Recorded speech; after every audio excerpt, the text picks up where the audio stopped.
नमस्कार, स्वराज एक्सप्रेस की खास पेशकश जनता मांगे जवाब में आपका स्वागत है। आपके साथ मैं हूं एसपी त्रिपाठी। उपचुनाव का दंगल किसका होगा मंगल। जी हां, मध्य प्रदेश की 2 विधानसभा सीटों बुधनी और विजयपुर तो छत्तीसगढ़ की 1 विधानसभा सीट रायपुर दक्षिण में मतदान की प्रक्रिया पूरी हो चुकी है और प्रत्याशियों की किस्मत ईवीएम में कैद हो गई है। अब इंतजार है तो 23 नवंबर को घोषित होने वाले चुनाव परिणामों का। हालांकि उसके पहले अपनी अपनी जीत के दावों वादों का दौर शुरू हो चुका है। बात करें मध्य प्रदेश की तो यहां विजयपुर में भाजपा के वन मंत्री रामनिवास रावत का मुकाबला कांग्रेस के मुकेश मल्होत्रा से है, जबकि केंद्रीय कृषि मंत्री शिवराज सिंह चौहान के प्रभाव वाली बुधनी विधानसभा सीट में बीजेपी के रमाकांत भार्गव का सामना कांग्रेस के राजकुमार पटेल से हो रहा है।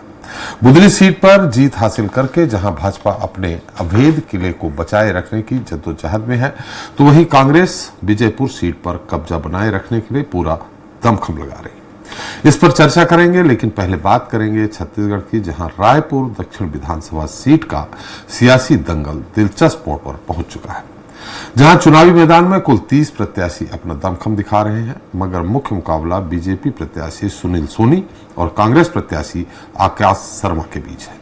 यही वजह है कि इस उपचुनाव में दोनों ही पार्टियों ने एड़ी चोटी का जोर लगाया।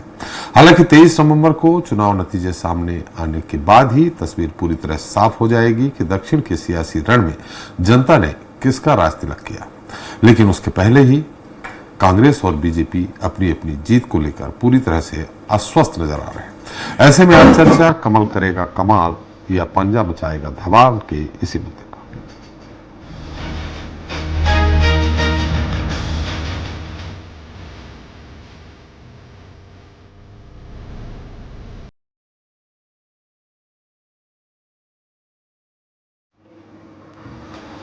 तो रायपुर दक्षिण का सियासी रण अब अपने फाइनल दौर में पहुंच चुका है, जहां मतदान की प्रक्रिया थमने के साथ ही सियासी दिग्गजों की किस्मत ईवीएम में कैद हो जाएगी। रायपुर दक्षिण विधानसभा सीट पर शाम 5 बजे तक लगभग 47% मतदान हुआ, जो काफी कम है। आपको बता दें कि रायपुर दक्षिण सीट से 30% प्रत्याशी मैदान में हैं, जिनकी किस्मत का फैसला 2,71,000 से ज्यादा मतदाता करेंगे।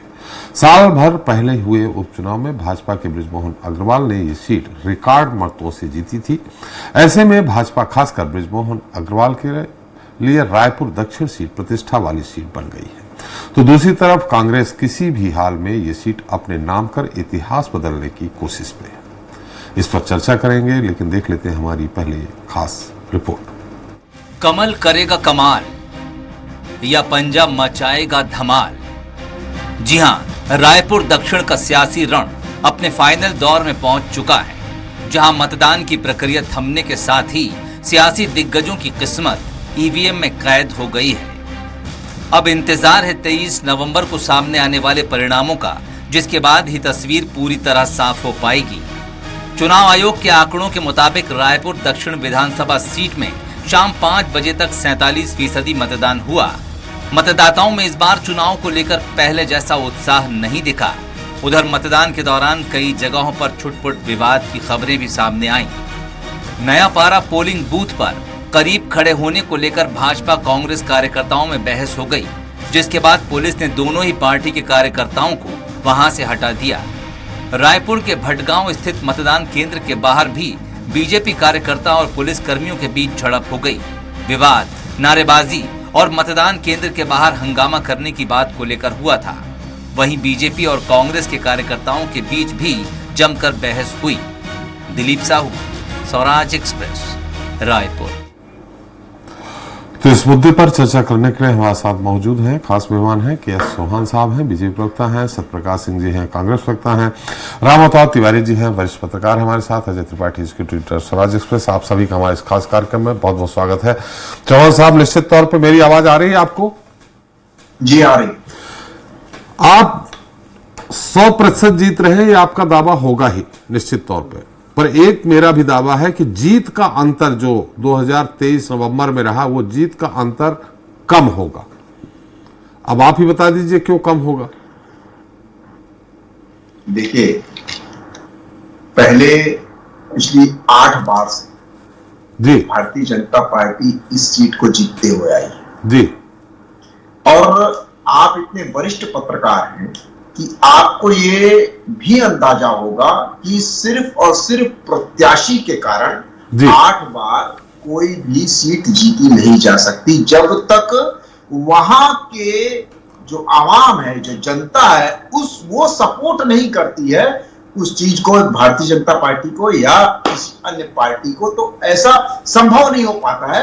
और एक माहौल बन जाता है, जब 8 बार जीता हुआ है तो वहां पर वर्क भी हुआ होगा, वहां पर भारतीय जनता पार्टी ने अपना मतलब सभी चीजें की होंगी।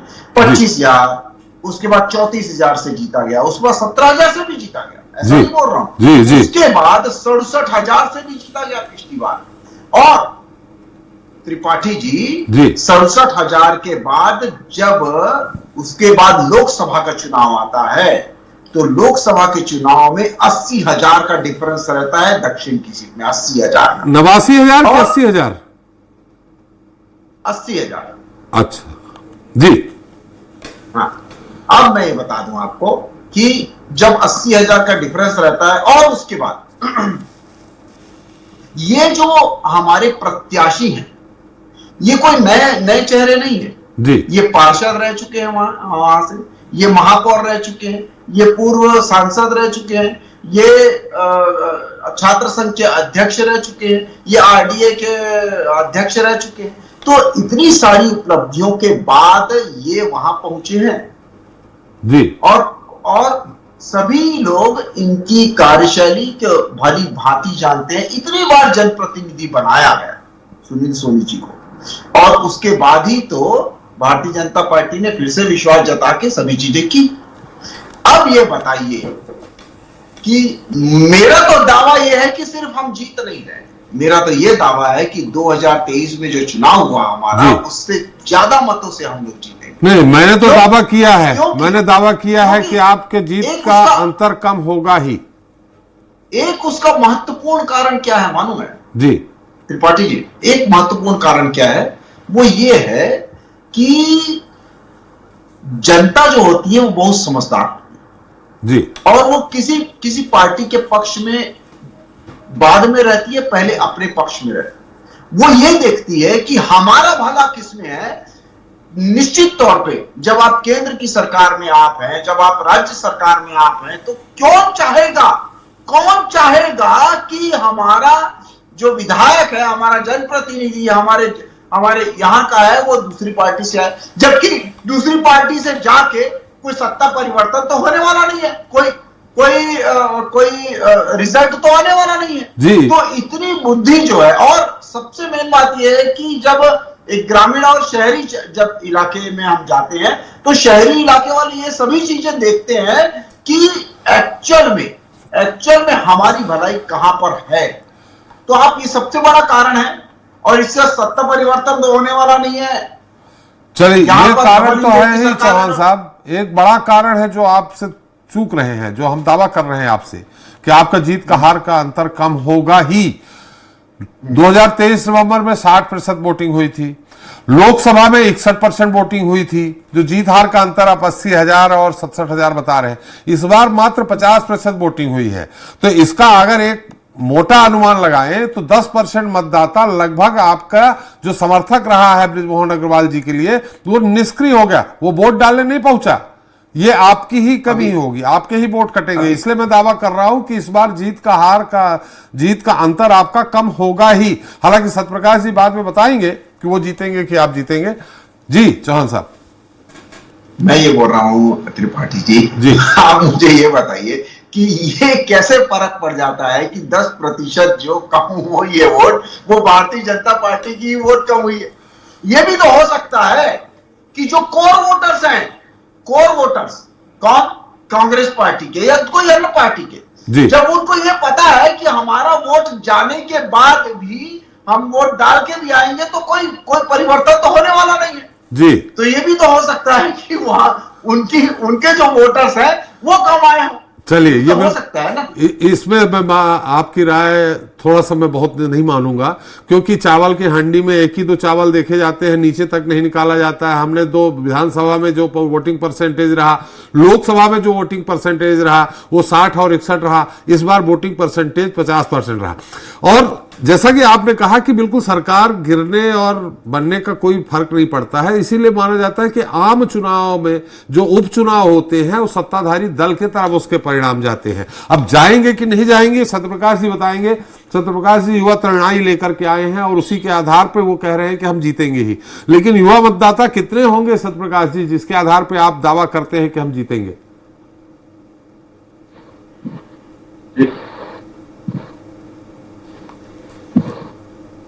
सत्यप्रकाश जी आपकी आवाज नहीं आ रही है हमें।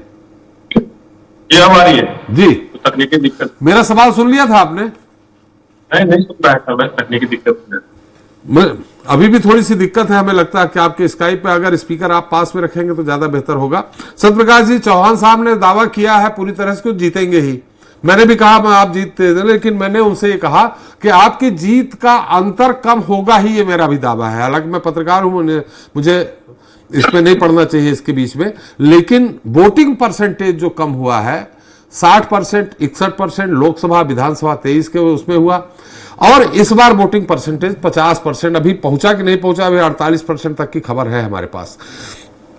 तो जीत का अंतर, लेकिन आप अपनी जीत का दावा कर रहे हैं और हमारा सवाल आपसे यह है कि आपने कहा मेरे साथ युवा प्रत्याशी है इसलिए मैं जीतूंगा ही। युवा मतदाता कितने होंगे? देखिए त्रिपाठी जी, मैं बोलूंगा ब्रिजमोहन अग्रवाल जी जैसे मैं केस लॉन्च थोड़ा सुन पाया था। ब्रिजमोहन अग्रवाल ने जीते नहीं जीते वो एक अलग विषय, चुनाव अलग होता है, चाहे लोकसभा में चुनाव में हर चुनाव एक अलग होता है, रणनीति अलग होती है, मतदाताओं की मन की बात अलग हो जाती है। इसके बाद कुछ चुनाव है, सब चुनाव की बात ये अपनी पीठ तब पाते रहे ब्रिजमोहन जी के नाम पे। मगर देखिए मैं आज की चुनाव के वोट की बात करता हूँ, तो जनता ने मतदान तो किया है, क्षेत्र की जनता है, क्षेत्र की जनता देख रही है। मैं जो आज तक पूछना चाहूंगा, एक बोल रहा था कि सुनील सोनी जी मेयर भी रह चुके हैं, आरडी अध्यक्ष रह चुके हैं, सांसद रह चुके हैं। भाई साहब केसवाल जी, तो आपको फिर टिकट क्यों नहीं? तो हर चीज रह गई, आपको मिलना चाहिए था। पहली बात। दूसरी बात है कि वो तो मैं पहले ही चौहान साहब का समर्थन कर चुका हूं कि भाई पार्षद भी दे दिए, महापौर भी दे दिए, रायपुर विकास प्राधिकरण भी दे दिए, सांसद भी। हमारे चौहान साहब को क्यों नहीं दे रहे हो? बेचारे लड़ते रहते हैं टीवी में बैठ करके, अपना पक्ष रखते रहते हैं बीजेपी का। भाई मैं आ जाऊंगा चौहान साहब, मैं अभी सत्यप्रकाश जी से सवाल कर रहा हूँ। 5 साल सांसद है ये, 80% सांसद एजुकेशन फंड सवाल लेकर पाया है। सबसे कम सवालों के सांसदों की लिस्ट में इनका नाम जी। मैंने आपके डिबेट में 2 दिन पहले भी बात रखी, आपको याद होगा, तो मैं उसमें ज्यादा नहीं चाहूंगा। लेकिन मैं आवाज कट कट के आ रही सत्यप्रकाश जी, आज थोड़ा आवाज कट कट के आ रही, चौहान साहब भी नहीं सुन पा रहे हैं। अभी आ रही है जी? मैं बोल रहा हूँ कि चुनाव है, लेकिन चुनाव निष्क्रियता और सक्रियता के ऊपर है। जैसा मैंने बात की युवा कांग्रेस है, तो युवा जो वो सक्रिय है। अगर मैं 11 महीने की बात करूँ, देखिए क्षेत्र की जनता ने आज जो मतदान किया है वो पूरे छत्तीसगढ़ की जनता ने मतदान किया है सरकार को जगाने के लिए, दूसरी सरकार जगाने के लिए जिन्हें बहुत सारी घोषणा की थी।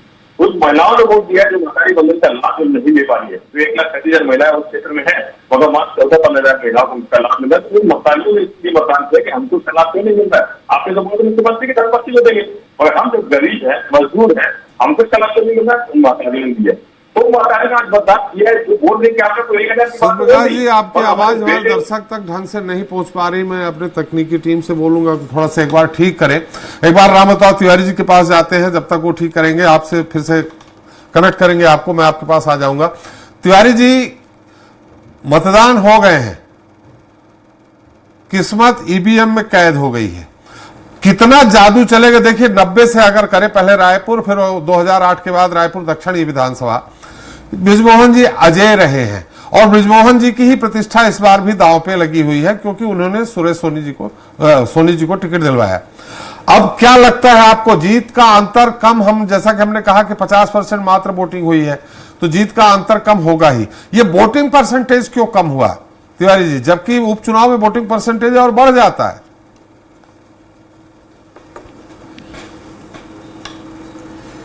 आपने बिल्कुल सही सवाल उठाया त्रिपाठी जी। जी, राजधानी रायपुर का इलाका, राजधानी का उपचुनाव, दोनों पार्टियां पूरे जी जान लगा रही हैं।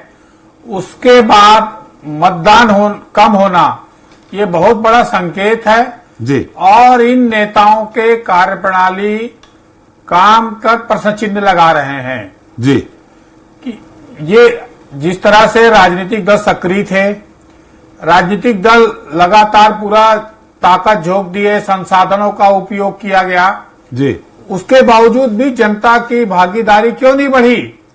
जनता क्यों वोट डालने नहीं निकल रही है? क्या लोकतंत्र में जनता को ये लगने लगा है कि जनप्रतिनिधि जो है, जो जिस तरह से काम करना चाहिए वो नहीं कर रहे हैं जी, या और कई संकेत हैं? तो इस संकेतों को समझना पड़ेगा, इसके लिए अभियान चलाना पड़ेगा, तब सही निर्णय होगा। अभी जो निर्णय आ भी जाएगा, अब 50 से 55% में आप क्या रिजल्ट बताएंगे? आधी जनता तो वोट डालने नहीं आई है, आधी जनता ने वोट डाली है। फिर भी मुझे लगता है कि भाजपा प्रत्याशी सुनील सोनी चुनाव जीत सकते हैं, परंतु आपने जो कहा वो सही है, क्योंकि वोटिंग कम हुई है तो निश्चित तौर पर मत का जो अंतर है वो कम रहेगा जी। अब कोई बड़ा उलटफेर हो जाता है तो बात अलग है, परंतु जो जिस तरह से दावे पहले भाजपा के दौरान किए जा रहे थे कि ज्यादा मार्जिन से जीतेंगे, ज्यादा आंकड़ों से जीतेंगे, तो वैसी स्थिति नहीं रहेगी, क्योंकि वोट ही कितना पड़े हैं, 1 लाख 1.25 लाख वोट अगर पड़े हैं जी, तो उसमें क्या निर्णय होगा? निर्दलीय है, दोनों राष्ट्रीय पार्टियां हैं, दोनों झोंक दिए थे। तो पहली बात मुझे लग रहा है कि आंकड़े कम रहेंगे जैसा आपने बताया जी। दूसरी बात, भाजपा की विजय हो सकती है, प्रबल संभावना उसी की है, क्योंकि भाजपा ने वहां पर हर पैतरे अपनाए हैं, कांग्रेस ने भी अपनाए हैं। ये बोला जा सकता है कांग्रेस इस बार लड़ाई लड़ी है, इस बार कांग्रेस की आंतरिक गुटबाजी कम रही, आपस के झगड़े कम रहे, आपस के बयानबाजियां और बातचीत जो इस तरह से हो हल्ला हो वो पार्टी के भीतर नहीं हुई जी। पार्टी पहली बार दक्षिण विधानसभा में लड़ती दिखी है, लड़ती हुई, संघर्ष करती हुई, मोर्चा लेते हुए दिखी है। तो ये लेकिन चौहान साहब तो ये आरोप लगाते रहे हैं कि कांग्रेस में गुटबाजी रही है, कांग्रेस में जो दावेदार रहे हैं, बहुत सारे दावेदार रहे हैं, ढेबर जी का नाम लेते हैं, प्रमोद दुबे जी का नाम लेते हैं, कई नाम लेते हैं, तो इस कारण कांग्रेस और भी गुटबाजी रही है। कांग्रेस के बड़े नेता निकले ही नहीं चुनाव प्रचार करने या वोट दिलवाने के लिए। देखिए त्रिपाठी जी, अगर आप हम लोग ने पूरा इलाके का दौरा किया है जी और घूमा है, तो हमको तो ये लगा कि जो जो भाजपा कार्यकर्ता मिलता था वो प्रत्याशी चयन से नाराज थे, सारे दावेदार नाराज थे, सारे नेता नाराज थे कि जो सारे पद पा चुका है क्यों उसको पद देने की जरूरत थी जी। नए लोगों को मौका मिलना चाहिए था। वो तो सारे लोग दबी जुबान पर, क्योंकि पार्टी का अनुशासन है, पार्टी का दिशा निर्देश है, विचारधारा से वो बंधे हैं जी, परंतु उसके बावजूद भी वो ये कहते थे ऑफ द रिकॉर्ड में कि प्रत्याशी चयन गलत हुआ है, पर हमारी मजबूरी है कि हम पार्टी से जुड़े हैं।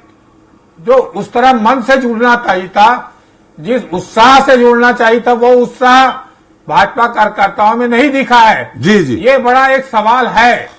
चलिए, निश्चित तौर पर सत्यप्रकाश जी जुड़ गए जी। कांग्रेस में जी तिवारी जी भी दावेदार थे, कांग्रेस में नाराजगी भी थी, ऐसा नहीं थे नाराजगी, तो कांग्रेस में थी, मगर उसके बावजूद भी क्योंकि नगरीय निकाय चुनाव है, आगामी नगरीय निकाय चुनाव है, इस बार पार्टी के जो संयुक्त रूप से टीम बनाकर, रणनीति बनाकर उन्होंने लड़ाई लड़ी है, क्योंकि वो जानते हैं कि लंबी मार्जिन से लगातार कांग्रेस हार रही है भाजपा से दक्षिण विधानसभा जी। उसके बाद लड़ने जाना, नए प्रत्याशी खड़ा करना, तो उसके सामने चुनौतियां ज्यादा थी कांग्रेस के सामने जी। चुनौतियों को सामना करते हुए इस बार कांग्रेस दिखी है। जी तिवारी जी, क्या आएगा तिवारी जी, सत्यप्रकाश जी हमारे साथ बाद पता चलेगा। जी सत्यप्रकाश जी, सत्यप्रकाश जी, दावा आपका मैंने सवाल किया था, आपने उत्तर भी दिया था, युवा मतदाताओं के दम पे आप जीत का दावा कर रहे हैं और तिवारी जी ने भी तस्दीक कर दी है, इस बात की मोहर लगा दी है कि गुटबाजी थोड़ा सा कम रही इस बार आपके यहाँ, रही है पर कम रही। पार्टी देखिए, जो हम बात बोलते हैं वो तो रघुवंश तिवारी जी ने खुद ने बोली, हम तो बात बोल ही रहे। देखिए, निष्क्रिय सांसद के तौर पर देख लीजिए या प्रत्याशी तौर पर देख लीजिए, जो इनके दूसरे दावेदार है, संजय श्रीवास्तव की मैं बात कर लेता हूँ, केदार गुप्ता की बात कितनी बार दिखे, बता दीजिए। गुटबाजी का सबके सामने हमारे यहाँ भूपेश बघेल जी हो, चंद्रनाथ मान जी हो, रविंद्र चौधरी, तमाम नेता गए हैं प्रचार करने। इनके कौन से मंत्री गए बताइए, कितने मंत्री दौरा करने गए, वहां प्रचार करने गए, कितने इनके बड़े नेता वहां गए बता दीजिए। मुख्यमंत्री जी आखिरी दिन गए, तो ये गुटबाजी का सबके सामने। देखिए, मैं तो बड़ी जैसे मैं बात बोल रहा था आपको, तो ये वो जो आज चुनाव हुआ, जो मतदान आज जो हुआ है, वहां की देखिए लोग क्षेत्र की जनता ने मतदान किसने किया है? 11 महीने की अलोकप्रिय सरकार के खिलाफ किया। जो सरकार ने बोला था हम आपको सशक्त कानून देंगे, अपराध मुक्त छत्तीसगढ़ देंगे, वहां पे अपराध बढ़ रहा है। जहां महतारी बंधन के नाम पे इनको ठगा गया, उन महतारी को 1,000 रुपए तो दिया गया, बाकी जो 15,000 के अलावा जो महतारियां हैं, जैसे कि 1,37,000 महतारी वहां पे है, मगर 15,000 का लाभ मिल रहा है, वो महतारी ने मतदान किया। वो महतारी ने मतदान किया जिनके बेटे बेटी आज बेरोजगार घूम रहे हैं, जिन्होंने बोला था कि 1 लाख रोजगार देंगे, मतलब प्रति वर्ष 20,000, और 11 महीने के अंदर कितने रोजगार देते पता नहीं। उन महतारी ने इसके खिलाफ वोट दिया कि आपने रोजगार नहीं दिया हमारे युवा बेटे बेटियों को। इन्होंने वो वोट दिया उन आदिवासियों के खिलाफ, उन आदिवासी समर्थन में जो हसदेव की कटाई के खिलाफ खड़े हैं, जो धरती लाल हो चुकी है आदिवासी खून से, उनके छींटे में सत्ता में बैठे हुए हैं, उनके समर्थन में वोट डाला गया है कि आदिवासियों के साथ क्या हाल किया, साहू समाज के साथ क्या हाल किया, सतनामी समाज आज उभर क्यों, यादव समाज आज क्यों आहत है। सत्यप्रकाश जी, लेकिन जब जनता नाराज होती है ना सरकार से, तो वोटिंग परसेंटेज बम्पर हो जाता है जब जनता नाराज होती है तो। नहीं त्रिपाठी जी, तमाम ऐसे उदाहरण है, आप इससे पहले उदाहरण में देख लीजिए, वोटिंग प्रतिशत कम होने के बावजूद क्यों आता है?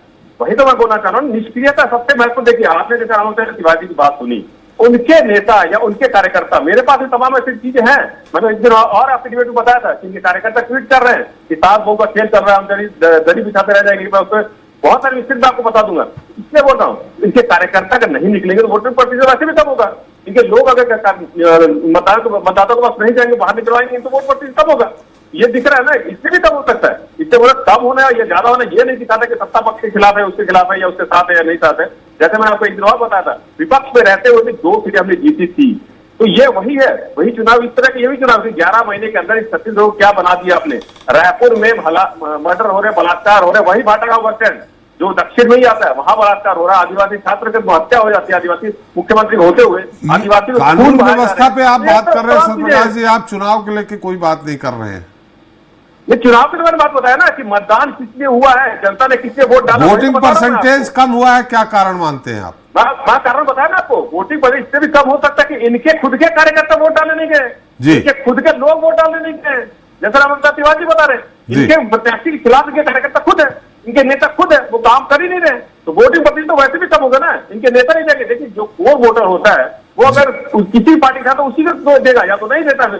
तो इसकी वजह से इनकी निष्क्रियता जो सांसद या जिस प्रत्याशी को इन्होंने खड़ा किया है, जो बार बार हर चीज बनेगा, उसके खिलाफ है। इससे बोलना वोटिंग प्रतिशत ऊपर नीचे होने से ये मतलब नहीं मिलता कि समर्थन किसके साथ है या नहीं है इसके साथ। ये आपको 23 तारीख को दिखेगा। देखिए, दूसरी तरफ मैं युवा प्रत्याशी की बात कर रहे थे, देखिए आकाश शर्मा, मैं अगर 11 महीने की बात कर रहे तो पीछे छोड़ दीजिए।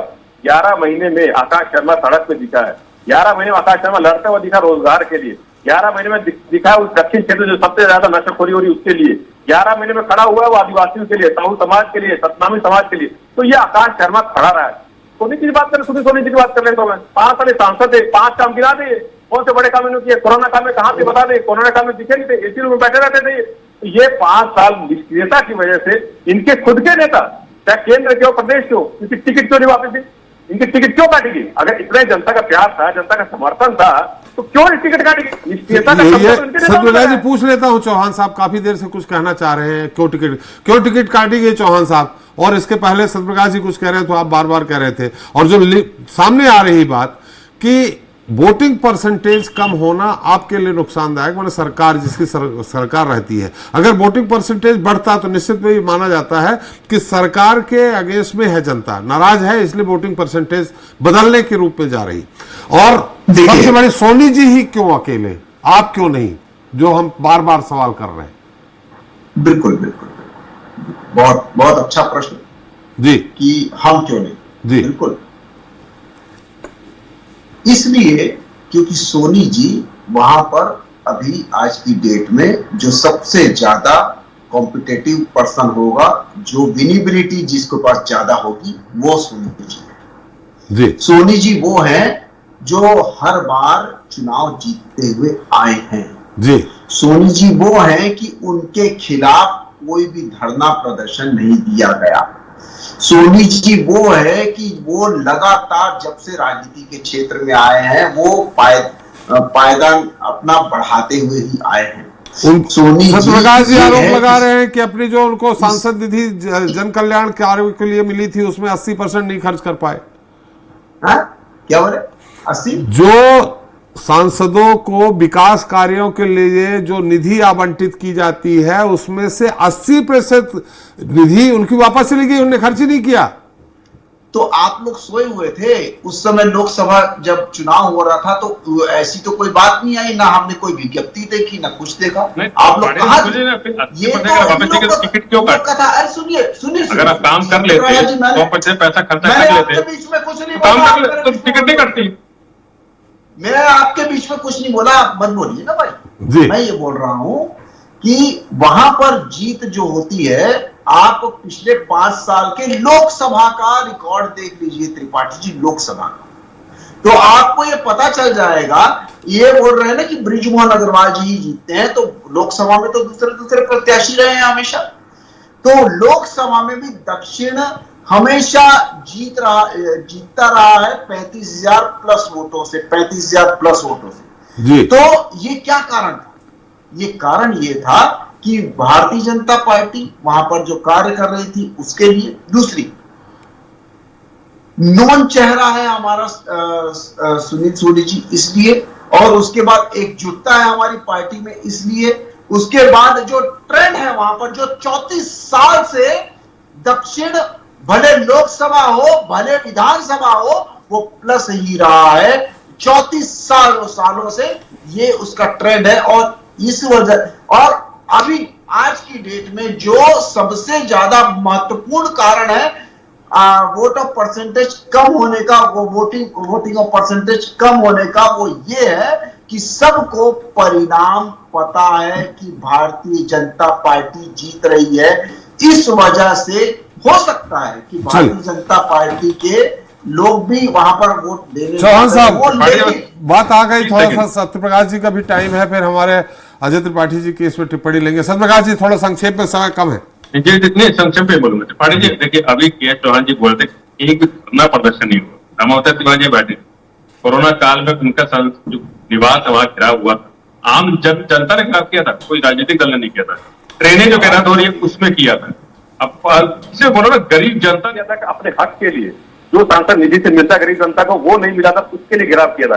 तो ये थोड़ा इनको जानकारी होनी चाहिए, कितनी बार घिराव हुए 5 साल में, इनको याद करना चाहिए। इससे बोला अगर काम कर रहे तो टिकट नहीं करती। और देखिए अभी तत्काल की बात कर रहे तो मैं सरकार में भाटा गांव में किस तरह से विरोध हुआ था, कॉलोनी वासियों ने तो ये तक बोल दिया मतदान का बहिष्कार करेंगे। तो ये दिखता है ना कि अगर आपके प्रत्याशी इतने ही काम करने वाले होते, इतने लोकप्रिय होते, तो चुनाव प्रचार के मध्य में क्यों उनका विरोध हो जाता? इससे बोले निष्क्रियता का तंत्र इनके नेताओं ने लगाया। अब वो कितने करते, बृजमोहन अग्रवाल जी की जिद की वजह से टिकट देना पड़ा है, वो एक अलग विषय है, मगर वो निष्क्रिय थे हैं।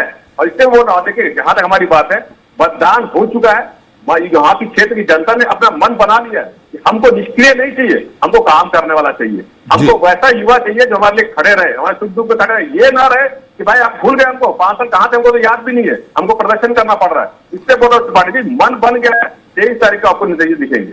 बिल्कुल सही कहा आपने। इस बार सत्यप्रकाश जी हम और आप मिलकर के चौहान साहब को वहां करते हैं, बहुत हम इनके क्रॉस क्वेश्चन भी करते हैं तो भी ये उसको पॉजिटिव ले लेते हैं। तो ये क्यों कैपेबल नहीं है?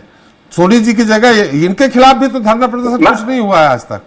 मैं वही तो बोलना चाह रहा हूँ ना कि चौहान जी को क्यों नहीं मिल जाता है? वही व्यक्ति पार्षद वो बोल रहे हैं कि उनके खिलाफ कोई धरना प्रदर्शन नहीं हुआ। धरना प्रदर्शन बताया जी, मैंने तो बताया कितनी बार धरना प्रदर्शन हुआ, मैं तो बता रहा हूँ ना। अब ये झूठ बोलते रहे, यहाँ पे भ्रम फैलाते रहे, अलग विषय। मैंने तो बताया वो, अगर रामवती तिवारी बैठे हो बता दे अगर मैं गलत बोल रहा हूँ तो धरना प्रदर्शन सब चीजें हुए, वही तो धरना प्रदर्शित हुए तभी तो टिकट कटी है ना। बिल्कुल सही कहा सत्यप्रकाश जी, समझ चुके भाई। हालांकि भूपेश सरकार जब रही तब भी आपके खिलाफ भी कोई धरना प्रदर्शन नहीं हुआ, तो आकाश शर्मा की जगह आप क्यों नहीं? अजय त्रिपाठी जी आपकी इस पूरे मुद्दे पे एक टिप्पणी, उसके बाद फिर परसेप्शन बन रहा है, उसे साफ लग रहा है कि बीजेपी ये चुनाव जीत रही है। अभी तक का परसेप्शन ये हो रहा है। और जैसा कि आपने कहा कि तमाम लोगों ने सामने बात की, राम अवतार जी ने जो एक एनालिसिस करके दिया उसके हिसाब से कि बीजेपी की जीत का मार्जिन कम हो रहा है। लेकिन हम सबको ये मानना पड़ेगा कि ब्रजमोहन अग्रवाल, जो बार बार बात आ रही वहाँ पे कि ब्रजमोहन अग्रवाल जैसा औरा, इतना बड़ा आभा मंडल, भारतीय जनता पार्टी का सदस्य संगठन, उसके बाद भी अगर वोटिंग परसेंट कम होता है तो ये चिंताजनक विषय होना चाहिए। उसकी चिंता भारतीय जनता पार्टी को चुनाव जीतने के बावजूद करना चाहिए कि रायपुर जैसे शहर में, राजधानी में बैठ के आपका इतना बड़ा संगठन जिसमें अनुशासन तार तार भरा हुआ है और उसके बाद ब्रजमोहन जैसा औरा, उसके बाद भी वोटिंग परसेंट अगर 50 होता है तो ये हमारे लिए चिंता का विषय, चिंताजनक विषय है। इस पे आपको चुनाव के बाद भी चर्चा करनी चाहिए और इस पे एक सबको मिलके कि आखिर जिसके लिए चुनाव हो रहा है वो जनता क्यों चुनाव से बेदक रही है, इस पर विचार होना चाहिए। आधी जनता वोट डालने नहीं गई, तिवारी जी ने कहा। चले बात समय समाप्त हो गया। चौहान साहब बहुत बहुत धन्यवाद, प्रकाश जी आपका भी, राम अवतार तिवारी जी आपका भी हमारे साथ चर्चा में शरीक होने के लिए और अपना अमूल्य समय देने के लिए। तो आज हमने चर्चा की रायपुर दक्षिण के सियासी दंगल की। इस क्षेत्र में बीजेपी चुनाव जीतेगी ही, इसे लेकर पूरी तरह से आश्वस्त है। तो दूसरी तरफ कांग्रेस भी करिश्मा करेगी, इस बात का दम भर रही है। जीत किसकी होगी किसकी नहीं ये तो अलग बात है, मगर ये बात तय है कि भाजपा का जीत का अंतर कम होना ही है, जिसका सबसे बड़ा कारण मतदान प्रतिशत का घटना है। दूसरी तरफ ये भी कह सकते हैं कि इस क्षेत्र से पार्टी के अलावा बृजमोहन अग्रवाल का अपना प्रभाव भी है और मतदाताओं पर पकड़ भी। ये मतदाता शायद इस बार उतना सक्रिय नहीं थे जितना बृजमोहन के चुनाव के लड़ते वक्त सक्रिय हुआ करते थे। खैर ये तो बात रही छत्तीसगढ़